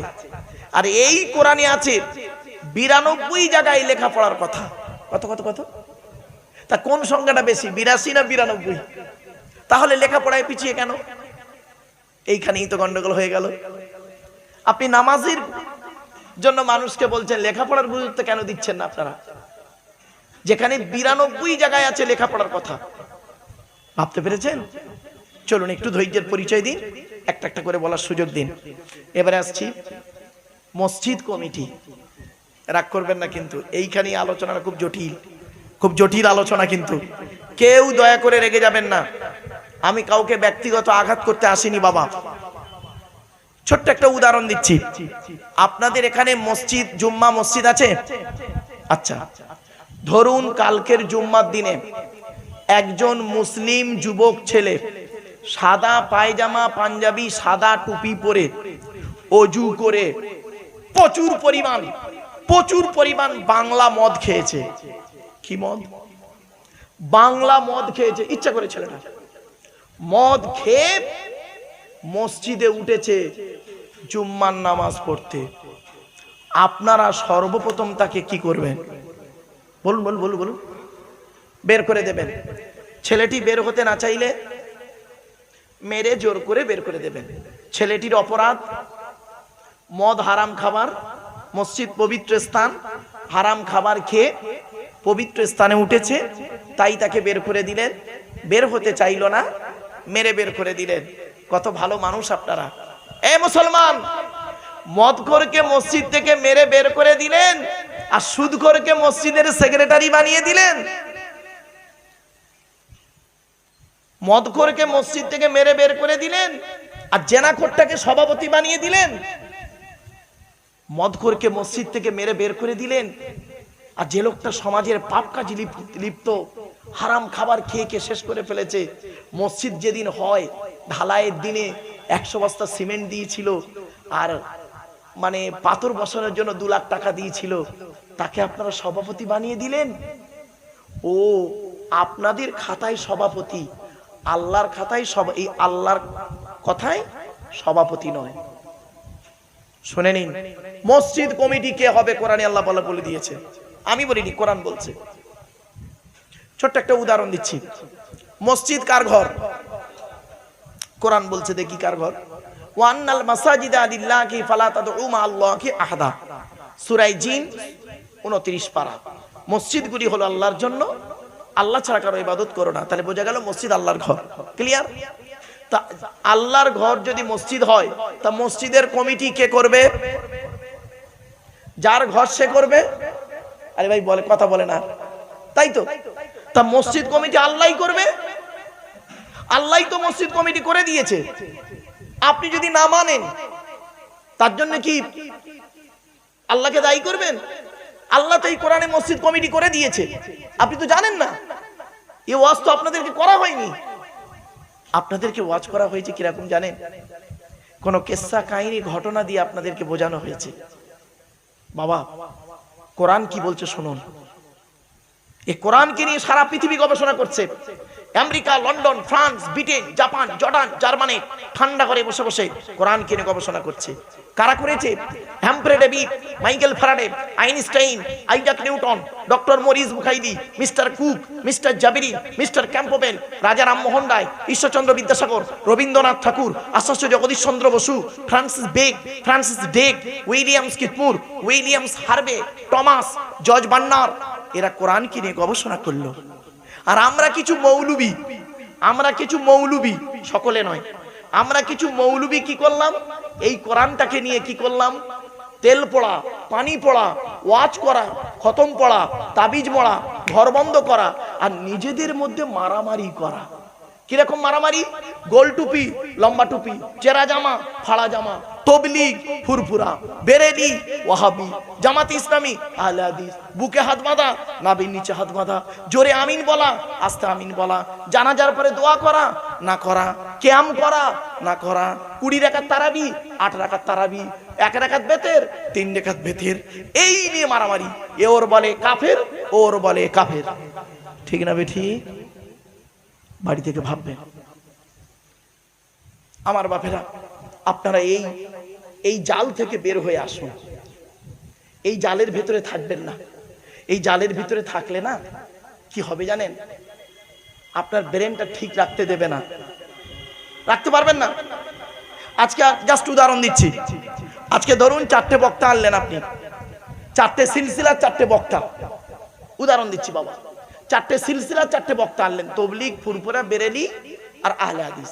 4টে সিলসিলা, 4টে বক্তা আনবেন, প্রত্যেকে 2 ঘন্টা করে সময় দেবেন। আমি একজন শিক্ষিত লোককে আপনাকে বলছি, 4টে বক্তার 8 ঘন্টা ওয়াজ শুনবেন, 2 ঘন্টা করে 8 ঘন্টা শোনার পরে সকালবেলা আপনি ঠিক করতে পারবেন না কোনটা ঠিক আর কোনটা বেঠিক। প্রত্যেকেই তার দলিল দেবে আমারটাই ঠিক। ঠিক না বেঠিক? আপনার মনে হয় সত্যি তো? ইনি যা বললে এই ঠিক বললো তো।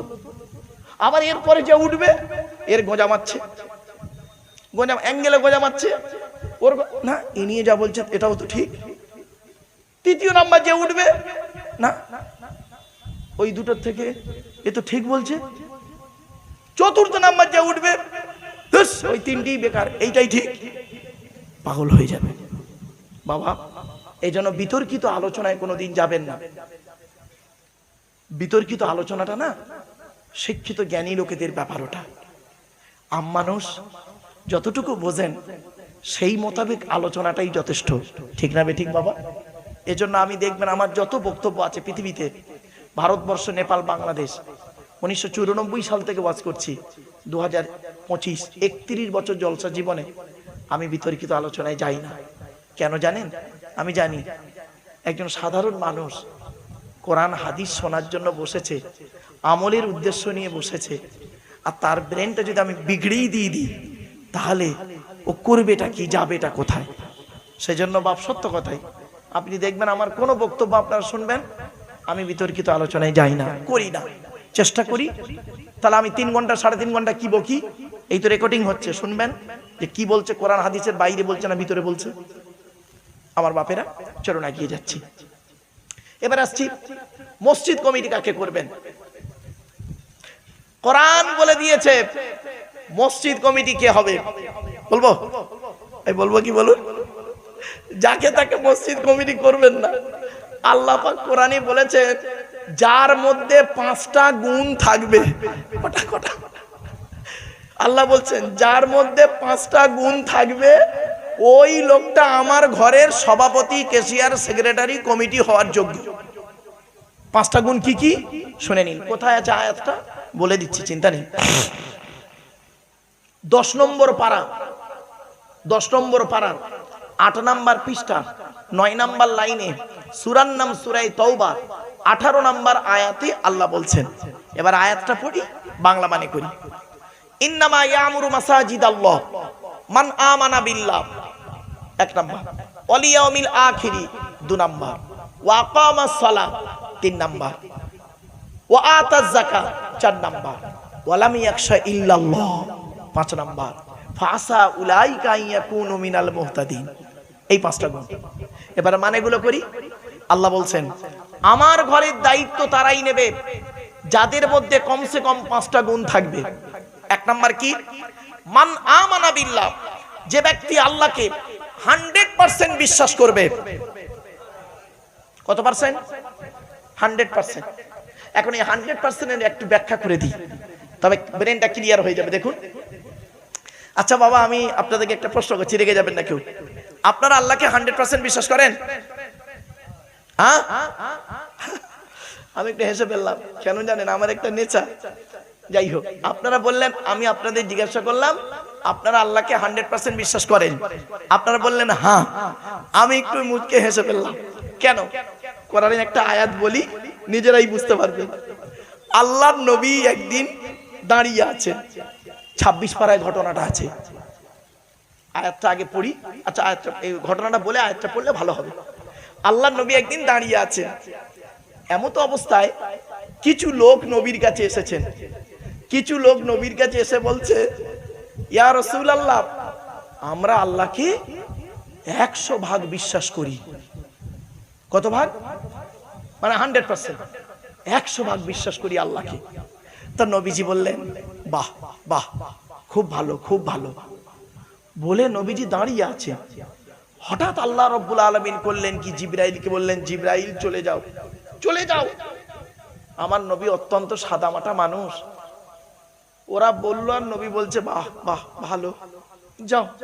জিবরাইল এলেন, কোরআনের আয়াতটা নাজিল হলো। জিবরাইল এসে বলছে, ইয়া রাসূলুল্লাহ, খবরদার ওদের মুখের কথা বিশ্বাস করবেন না, সব চিটিংবাজ। ওরা মুখে বলছে আল্লাহকে বিশ্বাস করি, অন্তরে আর কাজে আল্লাহকে বিশ্বাস করে না। যেই বলেছে না, বলতে নবীজি বলছে বলছে তো ওরা আল্লাহকে 100 ভাগ বিশ্বাস করি। আল্লাহ বললেন জিবরাইল, আমার রাসূলকে বলো একটা পরীক্ষা দিচ্ছি, করে দিচ্ছি ওদের, দেখো। আয়াতটা প্রথম পড়ি। ক্বালাতিল আরাবু আমান্না, কুল্লাম তুমিনু ওয়ালাকিন কুলু আসলামনা ওয়ালাম্মা ইয়াদখুলিল ঈমানু ফি কুলুবিকুম। এই আয়াতটা কোথায় আছে? 26 নম্বর পারার একেবারে 16 নম্বর পৃষ্ঠা 11 নম্বর লাইন 9 নম্বর লাইন সূরার নাম সূরা হুজুরাতের মধ্যে আল্লাহ বলছেন কি, কিছু লোক এসে নবীকে বলল আমরা ঈমান এনেছি, আমরা আল্লাহকে বিশ্বাস করি 100%। আল্লাহ বললেন কুল, নবী তুমি বলো, লাম তুমিনু, তোমরা কেউ ঈমান আনোনি, ওয়ালাকিন কুলু আসলামনা, বরং তোমরা বলো আমরা ইসলাম এনেছি। চুরি করতাম, চুরি করব না, মদ খেতাম, মদ খাবো না, সুদ খেতাম, সুদ খাবো না, এইটুকুই বলো অন্তরে। ওয়ালাম্মা ইয়াদখুলিল ঈমানু ফি কুলুবিকুম, এখনো পর্যন্ত তোমাদের অন্তরে 100% আল্লাহর প্রতি বিশ্বাসটাই নেই। কি আশ্চর্য! তখন নবী দাঁড়িয়ে গেলেন নবীজি। তখন আল্লাহ পাক বললেন নবী দেখবেন ওদের ঈমানটা কিরকম। চলুন আয়াতটা দেখি, একদম মিলিয়ে নিন, একদম বাস্তব সঙ্গে মেলাবেন আমার আয়াতটা। আল্লাহ বলছেন ফাইদা রাকিবু ফিল ফুলকি দা'উল্লাহা মুখলিসিনা লাহুদ্দিন ফালাম্মা নাজ্জাহুম ইলাল বাররি ইযা হুম ইউশরিকুন। 21 নম্বর পারা 3 নম্বর পৃষ্ঠা 3 নম্বর লাইন সূরার নাম সূরা আনকাবুত। আল্লাহ বলছে নবী ওরা যখন নৌকায় করে নদী পার হতে যায়, নদীর মাঝখানে যখন নৌকোটা আমি আল্লাহ একবার টলমল করে দিই, তখন প্রত্যেকেই মরণের ভয়ে আল্লাহ আল্লাহ বলে চিৎকার করে, ঠিক না ঠিক? এরপর আল্লাহ বলছেন ফালাম্মা নাজ্জাহুম ইলাল বাররি, ওদের কান্না সহ্য করতে পারি না, আমার নাম রহমান, আমার নাম রহিম, আমি জানি বেটা এক্ষুনি যদি মরে যায়, নৌকাতে ডুবে যদি মরে যায় নদীতে, ওর বউটা বিধবা হবে, ওর বুড়ো বুড়ো বাপগুলো কষ্ট পাবে, বাচ্চারা এতিম হয়ে যাবে। ফালাম্মা নাজ্জাহুম ইলাল বাররি, ফেরেশতার মাধ্যমে যখন ওদের ডাঙায় তুলে দিই, ওরা এত বড় মুনাফিক বদমাইশ, যেই ডাঙায় উঠে গেল ইযা হুম ইউশরিকুন, আমার সঙ্গে শিরক করে আর বলে মাঝি ভালো ছিল বলে বেঁচে গেছি, নইলে মরে যেত, ঠিক না ঠিক? আল্লাহ ফেরেশতাদের বলছে দেখলে এতক্ষণ ডুবে যাচ্ছিল, নদীর মাঝখানে ডুবে যাচ্ছিল, আল্লাহ আল্লাহ বলে চিৎকার করলো, আর যেই ওকে ডাঙায় তুলে দিল তখন বলছে মাঝি ভালো ছিল বলে বেঁচে গেছে, নইলে মরে যেত। পবিত্র কোরআনের 13 নম্বর পারা 14 নম্বর পৃষ্ঠা সূরার নাম সূরা ইব্রাহিম আয়াত নম্বর 1 লাইন নম্বর 1 আল কোরআন কিতাবুন আনজালনাহু ইলাইকা লিতুখরিজান নাসা মিনাজ যুলুমাতি ইলান নূর। আল্লাহ পাক বলেন নবী ইহা এমন এক কিতাব তোমার উপরে নাযিল করেছি, আর ওই কোরআনের দ্বারাই যে সমস্ত মানুষরা অন্ধকারের মধ্যে পড়ে আছে ওদেরকে টেনে টেনে বের করে আলোর দিকে নিয়ে এসো। সেজন্য আমরা বলি কোরআন মানুষকে দেয় আলো। একটু জোরে বলা যাবে সুবহানাল্লাহ। কোরআন কোনদিন টেররিস্ট বা সন্ত্রাসবাদের শিক্ষা কোরআন কোনদিন দেয় না। কোরআন কিসের শিক্ষা দেয় তার উপরে আলোচনা হবে ইনশাআল্লাহ। 2 নাম্বার, প্রত্যেক জিনিসের একটা আদব আছে, ভদ্রতা আছে, শিষ্টাচার আছে। এই মাজলিসের একটা আদব আছে। আদবে বলার আগে হাদিসটা শুনে নিন। আল্লাহর নবী ওয়াজ করতেন। কোথায় আছে হাদিসটা? বুখারী শরীফে পাবেন, মিশকাত শরীফেও হাদিসটা পাবেন। রাবীর নাম হলো আব্দুল্লাহ ইবনে মাসউদ রাদিয়াল্লাহু তাআলা আনহু, সাহাবী বর্ণনা করছেন আল্লাহর নবী আমাদেরকে ওয়াজ করে শোনাতেন। কবে ওয়াজ করতেন শুনে নিন। বৃহস্পতিবার দিনগত রাতে এশার নামাজের পরে সাহাবীদেরকে নিয়ে গায়ে গায়ে বসে টু দি পয়েন্টের উপরে নবীজি আমাদের বুঝিয়ে বুঝিয়ে ওয়াজ করে শোনাতেন। তাহলে কটা পয়েন্ট হলো? ওয়াজের উত্তম দিন কবে? জোরে বলুন। বৃহস্পতিবার দিনগত রাতে। আজকের কি রাতটা আছে? তাহলে হাদিসটা মিলে গেল। নবীজি ওয়াজ করতেন কখন? এশার নামাজের পরে। এশার নামাজ পড়ে বসেছেন। কাদেরকে ওয়াজ করে শোনাতেন? সাহাবীদেরকে ওয়াজ করে শোনাতেন। নবী সাহাবীরা কিভাবে বসতেন? জোরে বলুন। গায়ে গায়ে বসতেন। কিন্তু আমার বাপেরা ছড়িয়ে ছিটিয়ে বসেছে। একটু অনুরোধ করছি বাপ, একটু আগিয়ে আগিয়ে আসেন, একটু আগিয়ে আগিয়ে গায়ে গায়ে গায়ে গায়ে বসেন। আপনি বসেন, পেছনের মানুষকে বসার সুযোগ করে দিন, একটু আগিয়ে আগিয়ে আসেন।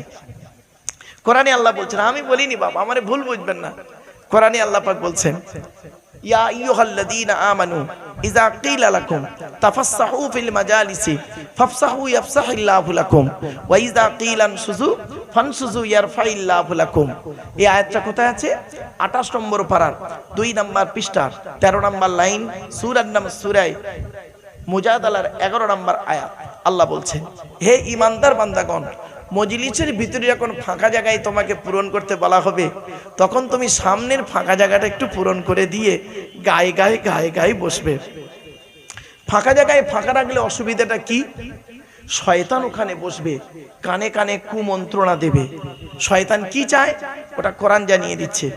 7 নম্বর পারার 2 নম্বর পৃষ্ঠার 3 নম্বর লাইন, সূরার নাম সূরা মাইদার 91 নম্বর আয়াত।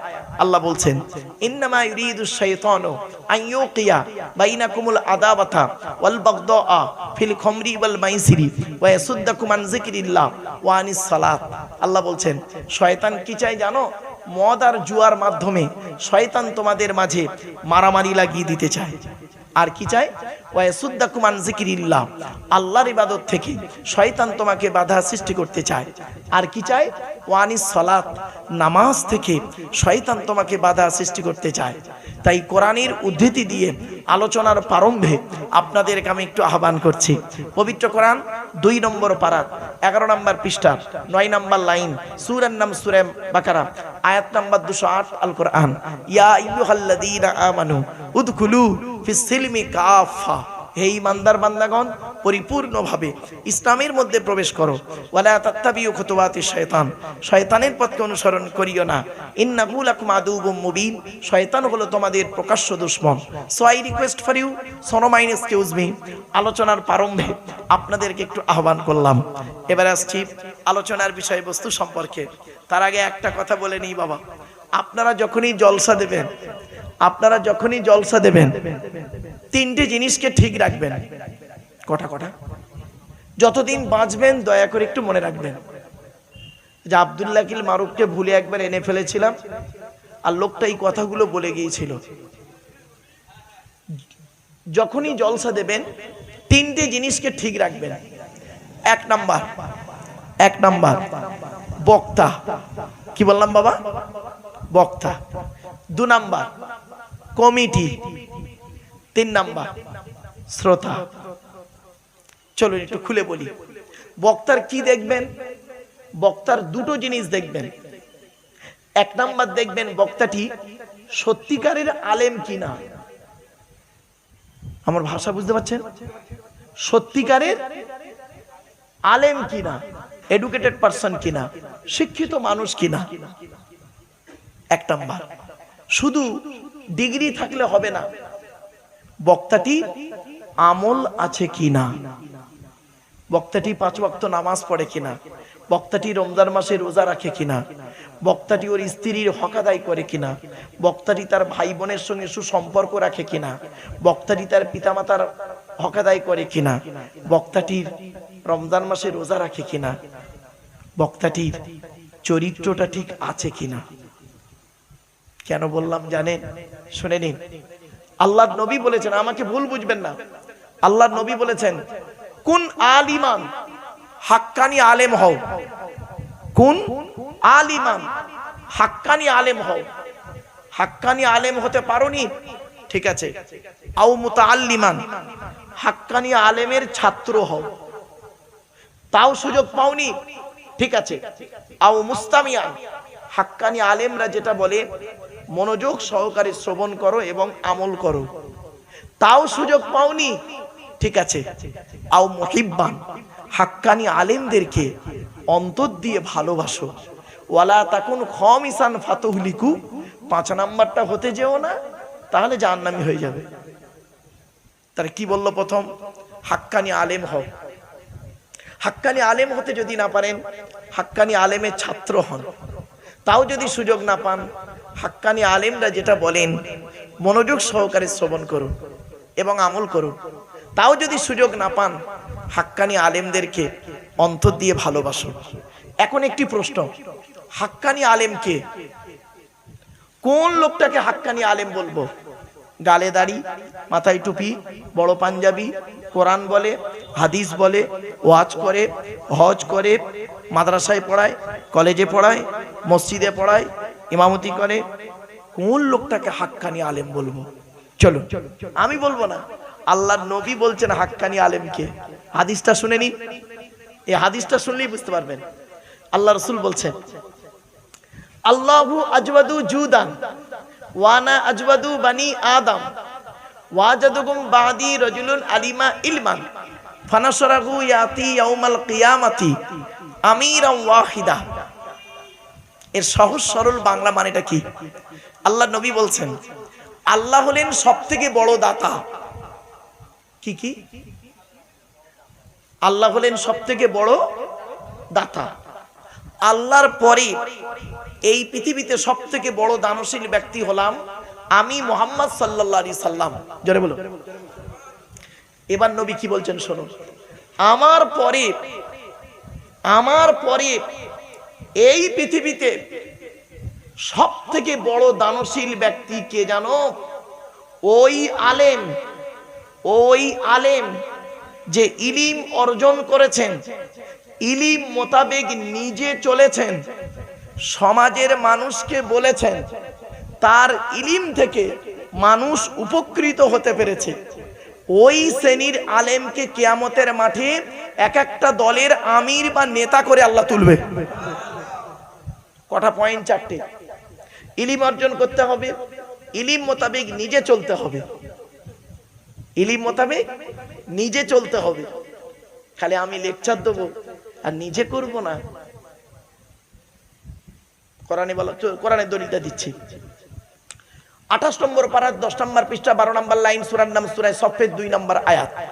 আল্লাহ বলছেন, ইয়া আইয়ুহাল্লাযীনা আমানু, হে ঈমানদার বান্দাগণ, লিমা তাকুলুনা মা লা তাফআলুন, ওগুলি তোমরা কেন বলো যেগুলি তোমরা নিজেরা করো না।